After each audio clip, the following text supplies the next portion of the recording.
How to use a compass to bisect an angle. Again, a compass is a tool that is used primarily to draw circles, but as such, it has many other uses in drafting and in geometry. The constructions we're doing are based upon the principle that the radii of a circle are always equal to one another. In other words, the distance from the center point to any point on the circumference of the circle will be equal.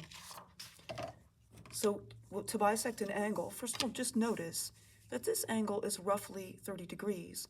Now, we're not going to use measurement to bisect it, but we can use measurement to see that our bisection works. So the first step is to take the pointy end of our compass, the point that normally goes at the center of the circle, place it at the vertex, that's the pointy end of the angle, and just sweep an arc across the angle.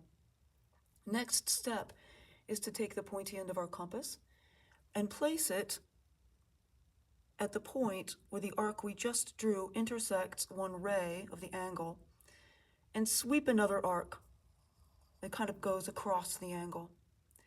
Keeping the compass at the same radius, don't change it, we place the pointy end upon the point where our original arc intersected the other ray of the angle, and we sweep another arc which intersects the first one. Then we draw a point, or we place a visible point, dot, at the point where those two arcs, the second and third arc we drew, intersect each other.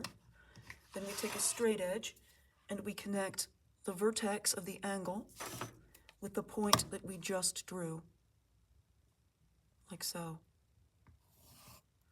This new ray that we're drawing now bisects the original angle. So again, we're doing the construction using geometric principles, not measurement, but we can use measurement to estimate or testify that our geometric construction worked. So we notice, again, the original angle was 30 degrees.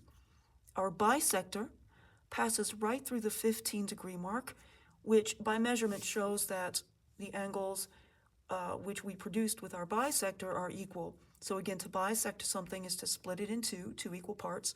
So we've just split this angle, think of it as a pizza slice, into one half and the other half.